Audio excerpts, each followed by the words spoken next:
23. Cal. Relief efforts within the city are progressing well. My people have confirmed the maelstrom has indeed vanished, along with all traces of Eunice's chain. Dredge shifted through the reports laid out across his desk.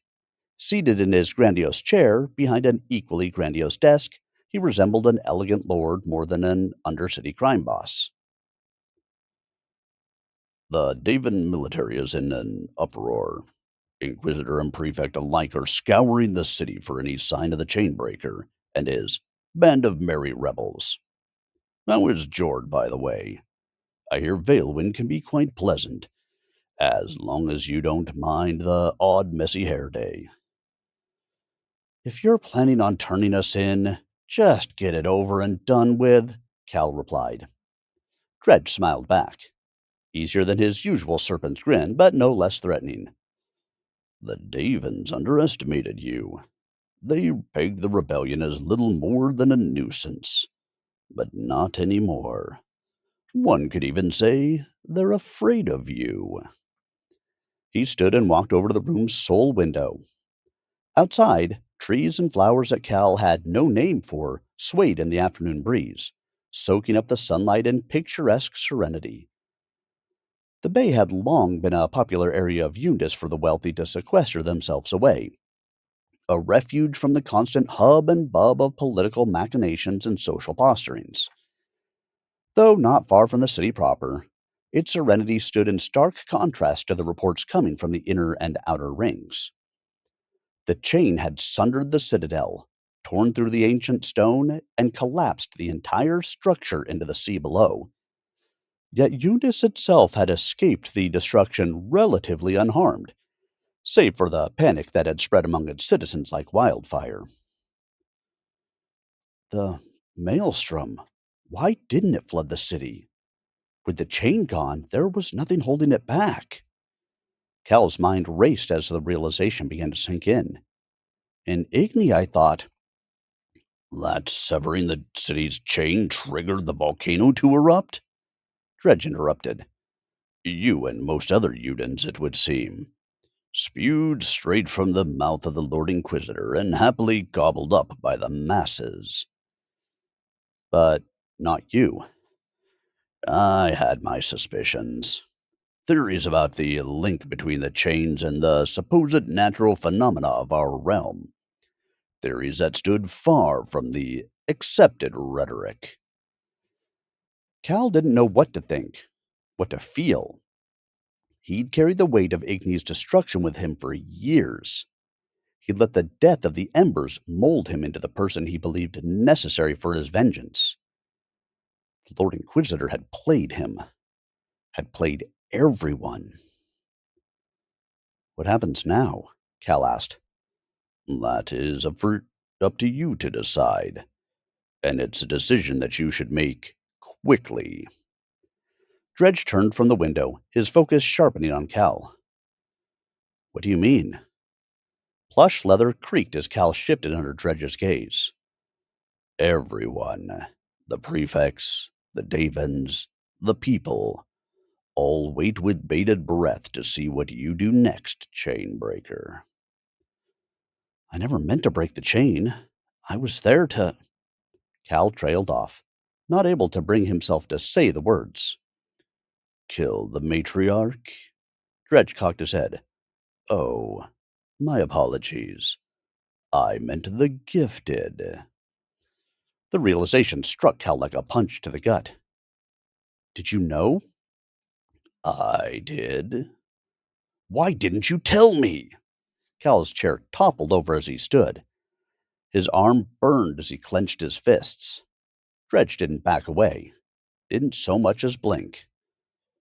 Because I knew what you would choose to do instead. That beneath this veneer of rage and self loathing beats the heart of a man willing to risk his life for others.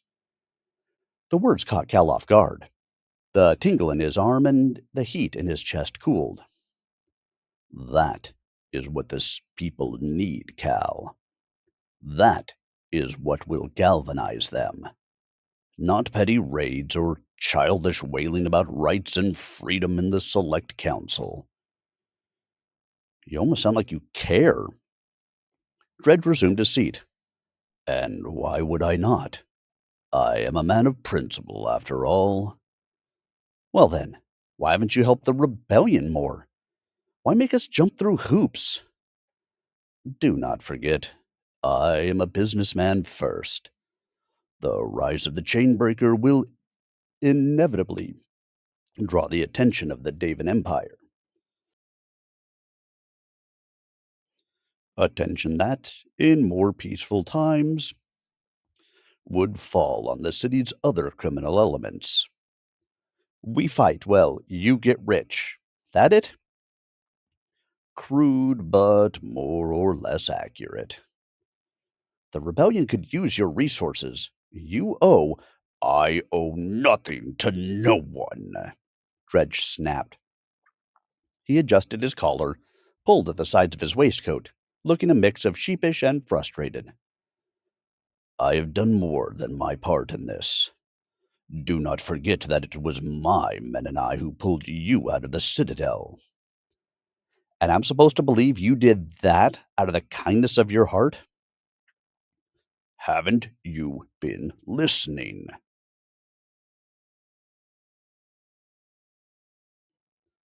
Your actions are going to be watched with scrutiny from here on out.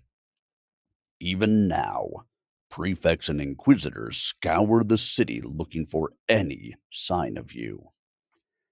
Dredge aligned the papers on his desk, then cleared his throat and locked eyes with Cal.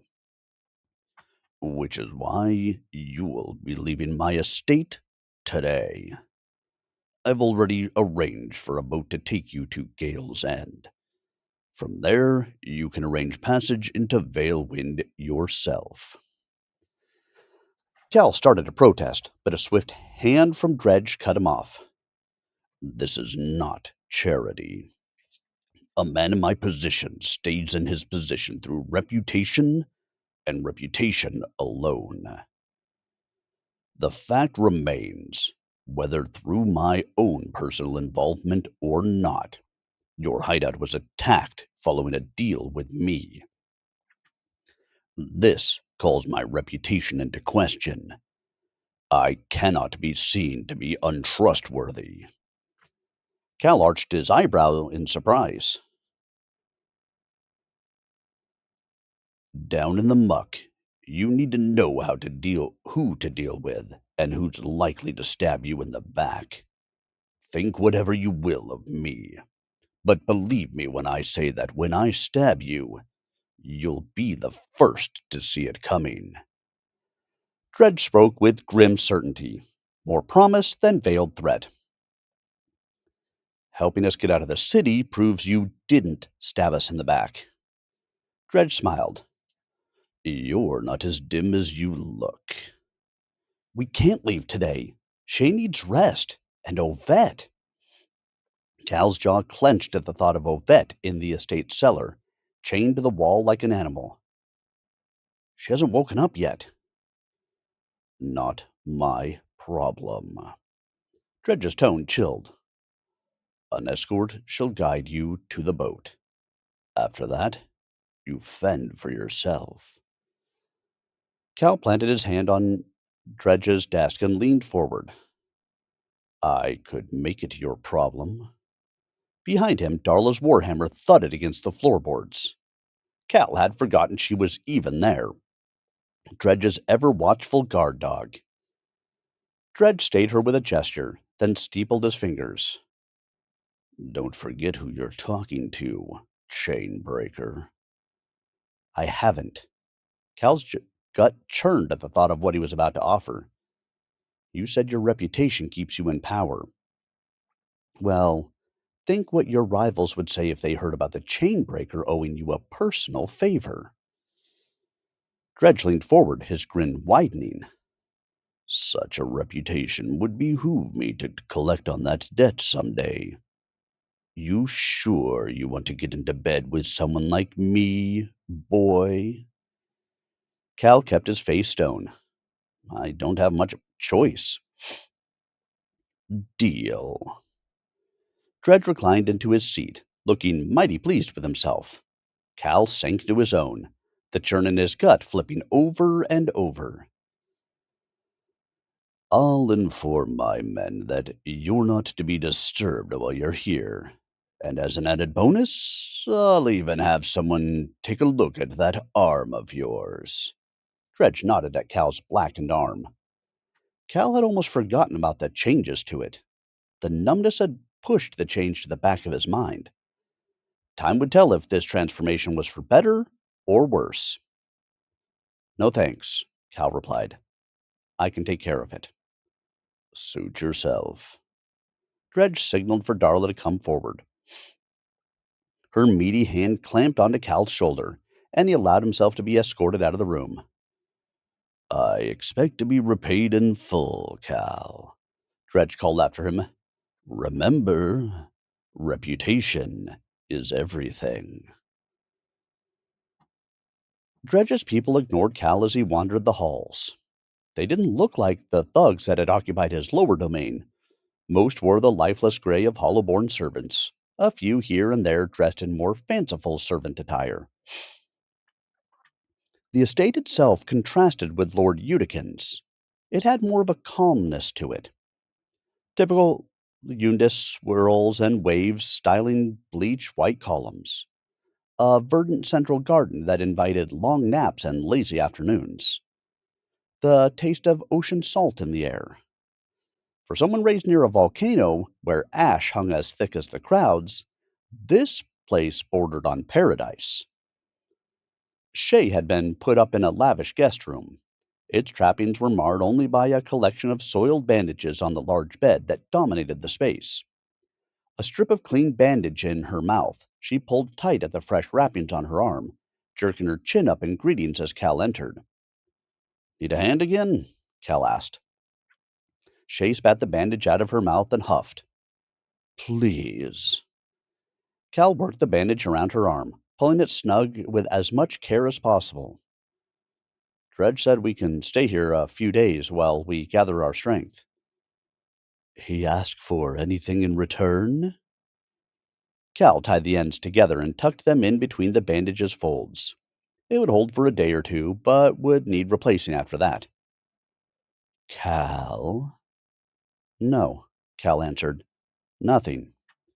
So, just like that, we can stay? No strings attached? Shay searched his face. Cal's stomach sank. No point in telling her. Wasn't her burden to bear. No strings. Right, Shay said, not convinced. But she didn't push the topic any further. Opportunities for respite would be few and far between in the days ahead. They both knew that. She'd be a fool not to take advantage of the situation. So we rest, and then what? Where's our next destination? Dredge said Jord and the others were heading to Valewind. Probably halfway there by now. Makes sense. His family has a few holdings there. A few ore mines in some of the deeper valleys. Plenty of places for us to hide. Assuming we can get there. Dredge has that covered too. He's arranged for a boat to take us as far as Gale's End. From there, we can book passage on one of the airships heading further into the valley. Shay arched her eyebrow, her deepening mistrust of Dredge's apparent charity plain to see. He said his reputation is on the line. The attack on our hideout. Whether or not he did it, he feels obligated to help us. Shay lowered her eyebrow, but didn't wipe the skepticism from her face. As soon as we're all rested, we'll make for the boat. Shay stayed silent, staring at the ocean visible through the window. Have you spoken to her yet? No. The hollow in Cal's stomach opened into a pit. His fingertips tingled at the thought of facing Ovette. Not since the Citadel. Shay looked back, her expression wavering between concern and sorrow. Figured out what you're going to say to her? Cal snorted. Not a clue. Part of him was desperate to speak with her, to make sure that she was real and this wasn't some cruel illusion. The other part of him recoiled at the idea of Ovette seeing him, seeing who he had become in her absence, as if one look would tell her everything he'd become. Sighing, he pushed himself off the bed. No sense putting it off any longer. I'll go check if she's awake. I'm sure she's going to have a lot of questions about, well, everything. He opened the door to leave. I'll be back to check on you in a bit. Cal? Shay plucked at her bandage, gaze cast to the side. Yeah? Sorry for what I said before you cut the chain. With the maelstrom and everything, I know how important Ovette is to you. She stopped fiddling and met his eyes. How you'd do anything to keep her safe. The image of Shay and Ovette lying in the crumbling chain room flashed through Cal's mind. Shay, It's fine, Cal, Shay interrupted. It was a tough choice. She turned back to the window. You made the one you could live with. Cal stood in the doorway, his mouth open, but the words were absent. There was nothing he could say to her. It had been a tough choice, but no amount of rationalizing would ease the tightness in the back of his throat. It wasn't long before he decided the best thing he could do right now was to leave Shay alone with her thoughts. Besides, Guilt and Cal were old friends. Cal descended into the basement. The estate above, with its curated beauty, manicured gardens, and servants who knew the right time to curtsy or be unseen, was nothing more than a veneer. The stone halls beneath the foundations revealed the real Dredge, a man whose commerce was misery and torture as much as compliments and handshakes. Rows of cells stretched before him, their iron bars rusted in the sea salt air, stone walls slick with grime. Cal marveled at how accessible this area was. Did Dredge not fear the noise his guests would make down here? Or was that the point? Up top, he and the others like him could play socialite while screams rang out below. And yet, in his office, Dredge had spoken of galvanizing the people, of convincing them that their lives held worth. He'd sounded more like a rebel than Cal ever had. Cal stopped before Ovette's wooden cell door. She'd been placed in one of the more private rooms for special guests, as Dredge had put it. His insides churned as he pushed the door open. The cell matched his expectations. A stone room with walls so close together they denied even the luxury of lying down. Light casting through a barred window that sat high enough out of reach for the average person, and a single bucket in the corner whose purpose Cal refused to consider. Ovette twitched at the creaking cell door, but she didn't lift up her head in greeting. She remained curled beneath the high window, head buried in her knees, her stark white hair hiding her expression. The rusted shackles clamped around her ankles tethered her to the wall, and a rune-etched collar hung around her neck, its pulsing glow in rhythm with her breathing. Cal stood frozen, as silent and still as the stale air that filled the space. Years of believing her dead, a near decade of punishing himself for a failure that was never real. He had a second chance to rebuild not only his relationship with her, but also himself. And all he could do was stand and stare. Get out, her whisper echoed in the cell. Leave me alone. Cal didn't move. She lifted up her head. Strands of hair, hair that w- hair the strands of her hair were caught in the collar's grasp, but she didn't wince. Her glare, through eyes red and puffy, made Cal recoil, dashing any small hope of immediate reconciliation. It laid him bare before her. He'd faced many who'd hated him, but he never imagined Ovette would look at him the same way, that he would stare into her eyes and see an enemy that wished him dead. "I've got nothing to say to you," Ovette's voice simmered. "You're nothing more than a thug, a killer, a terrorist." "I'm sorry," was all he could muster. "You're sorry?" she spat. "Sorry for what? All the people you've killed?" They didn't. How many families do you think you've torn apart? How many mothers and fathers have you slain in your noble quest for freedom, chain breaker?" Ovette remained still. Her arms didn't shake with rage or tremble with condemnation, and despite the charge of hatred in her words, her voice was calm. There was no need to scream, no need to shout. Both of them knew that the truth didn't need such display. Cal's blackened fingers twitched. The twitch set a pulse up his arm and into his chest. A single spurt of energy. The same surge he'd felt fighting the hand. Like he always felt when he was in danger. The feeling faded just as soon as it took root. "You're not a hero. You're not a savior." Ovette's words shook. "Pretend all you like. In the end, you're just a monster." Tears collected in the corner of his eyes. Her breath hitched. She swallowed hard and whispered three words that cut Cal deeper than any blade ever could. "I hate you." The room spun. Cal's stomach lurched. His mind raced with things he knew he should say, but couldn't. He didn't have the right words. Didn't have the guts.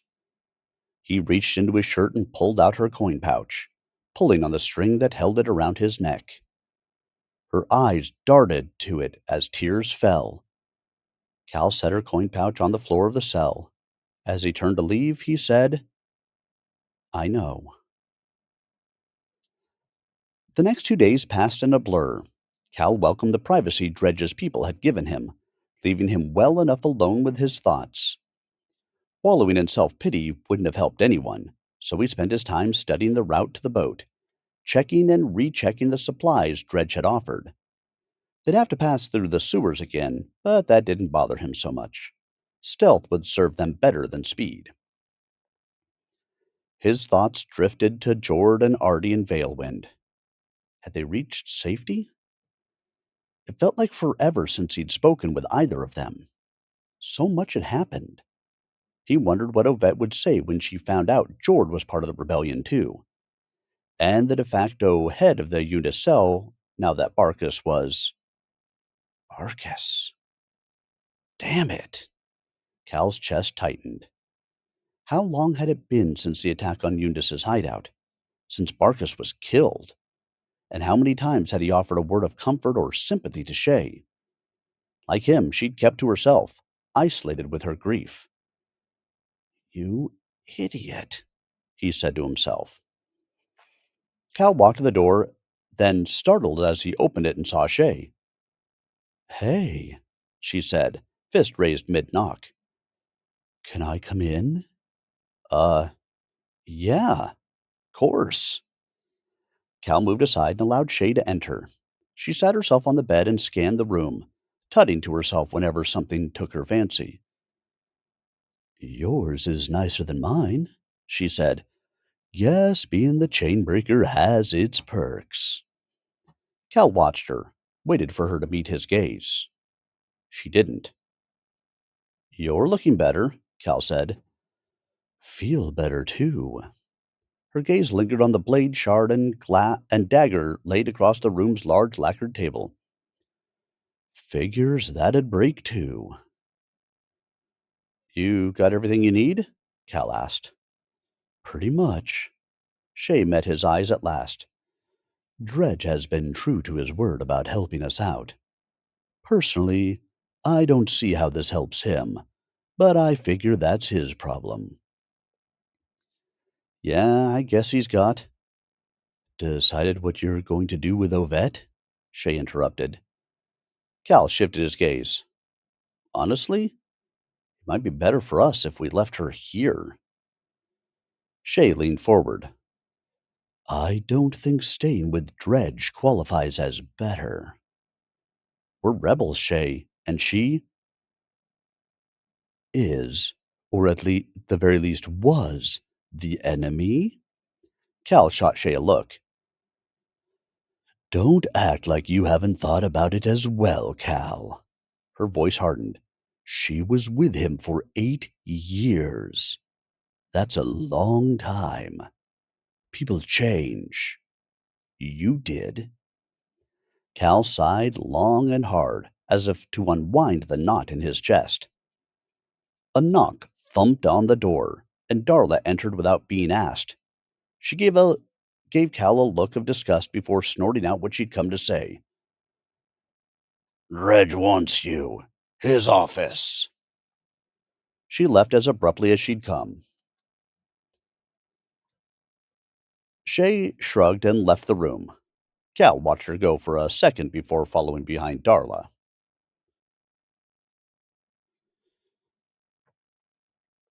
Just a few more hours and he and Shay could be on their way. Distance would help clear his head.